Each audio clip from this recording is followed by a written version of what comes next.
जय भीम नमो बुद्धाय।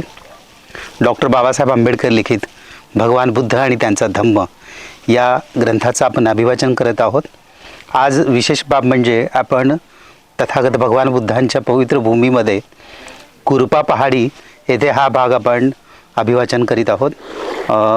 23व्या भागामध्ये आपण पाहिलं की तथागत गौतम बुद्धांना ज्ञानप्राप्तीनंतर थोडंसं नैराश्य येतं आणि आपण हे ज्ञान सर्वांना वाटायचं, लोकांना द्यायचं आणि त्यांना दुःखमुक्त करायचं की फक्त आपण बुद्ध झालो यातच समाधान मानून पुढचं आयुष्य व्यतीत करायचं।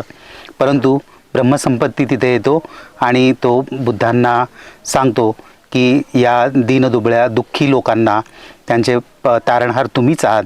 आणि अशा रीतीनं तथागत भगवान बुद्ध आपला धम्म सर्व प्राणीमात्रांना देण्याचा निश्चय करतात। भाग पुढचा।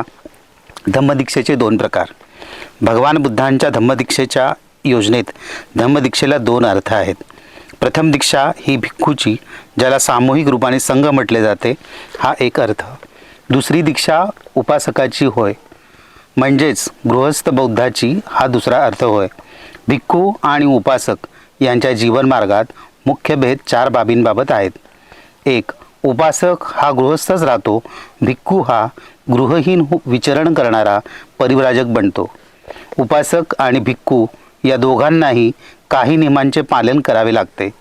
भिक्खूंच्या बाबतीत ते नियम म्हणजे प्रतिज्ञा असतात, त्या नियमांचे उल्लंघन दंडनीय ठरते। उपासकाच्या बाबतीत हे नियम म्हणजे शील होत, त्याने आपल्या सामर्थ्यानुसार त्या शीलांचे जास्तीत जास्त पालन करायचे असते। उपासकाला संपत्ती बाळगता येते, भिक्खूला ती बाळगता येत नाही। उपासक होण्यासाठी कोणताही संस्कार करावा लागत नाही, भिक्खू होण्यासाठी उपसंपदा नावाचा संस्कार विधी करावा लागतो। भगवान बुद्धांनी त्यांच्याकडे दीक्षेसाठी आलेल्यांना त्यांच्या इच्छेप्रमाणे त्यांना भिक्खू किंवा उपासक बनविले। उपासकाला कोणत्याही वेळी भिक्खू होता येते। जर भिक्खूने आपल्या मुख्य व्रतांचा भंग केला किंवा भिक्खू संघाचे सभासदत्व सोडून देण्याची त्याची इच्छा असली तर तो भिक्खू राहत नसे, त्याला चिवराचा त्याग करावा लागे। ज्यांचे नाव पुढील पानावर आलेले आहे त्यांना भगवान बुद्धांनी दीक्षा दिली असे समजू नये। ही निवडक उदाहरणे दिली आहेत, ती आपल्या धम्माची शिकवण देण्याच्या बाबतीत किंवा आपल्या भिक्खू संघात प्रवेश देण्याच्या बाबतीत बुद्धांनी कोणत्याही प्रकारे स्त्री पुरुष भेद किंवा जातीभेद मानला नाही हे दाखवण्यासाठी निवडले आहेत। परिव्राजकांची धम्मदीक्षा। सारनाथ येथे आगमन। आपल्या धम्माचा उपदेश करण्याचे ठरवल्यानंतर बुद्धांनी स्वतःशीच विचार केला की सर्वप्रथम मी धम्मोपदेश कोणाला देऊ। त्यांना अलार कलामाची आठवण झाली। बुद्धांच्या मते तो विद्वान, शहाणा, बुद्धिमान व बराच शुद्धाचरणी होता, त्यालाच मी प्रथम धम्मोपदेश दिला तर। परंतु अलार कलाम मरण पावल्याचे त्यांना समजले।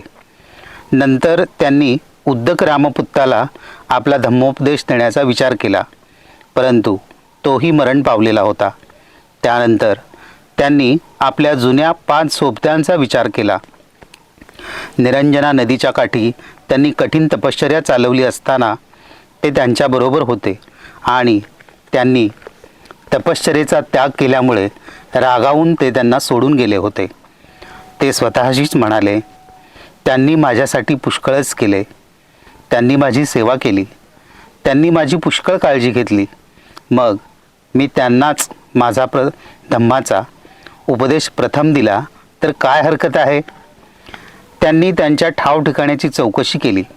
जेव्हा त्यांना समजले की ते सारनाथला इसिपतनाच्या मिगदाय वनात राहत आहेत, तेव्हा ते त्यांच्या शोधार्थ तिकडे निघाले। त्या 5 जणांनी जेव्हा बुद्ध येत असल्याचे पाहिले तेव्हा त्यांचे स्वागत करायचे नाही असे त्यांनी आपसात ठरविले। त्यांच्यापैकी एक जण म्हणाला, मित्रांनो, हा श्रमण गौतम येत आहे। तपश्चर्येचा मार्ग सोडून देऊन हा समृद्धीच्या आणि चैनीच्या जीवनाकडे वळला होता। त्याने पाप केले आहे, म्हणून आपण त्याचे स्वागत करता कामा नये, त्याला मान देण्यासाठी उभे राहता कामा नये किंवा त्याचे भिक्षापात्र आणि चिवर आपण आपल्या हाती घेता कामा नये। आपण त्याच्यासाठी फक्त एक आसन बाजूला ठेवून देऊ. त्याची इच्छा असल्यास तो तेथे बसेल. सर्वांनी हे मान्य केले. परंतु बुद्ध जेव्हा त्यांच्या जवळ आले तेव्हा ते 5 परिव्राजक आपल्या निश्चयानुसार वागू शकले नाहीत. बुद्धांच्या व्यक्तिमत्वाचा त्यांच्यावर एवढा प्रभाव पडला की ते आपल्या जागेवर उठून उभे राहिले. एकाने त्यांचे पात्र घेतले, एकाने त्यांचे चिवर सांभाळले, एकाने त्यांच्यासाठी आसन तयार केले आणि एकाने त्यांचे पाय धुण्यासाठी पाणी आणले.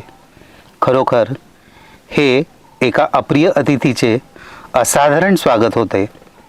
अशा प्रकारे जे त्यांचा उपहास करीत होते ते त्यांचे श्रद्धावान झाले.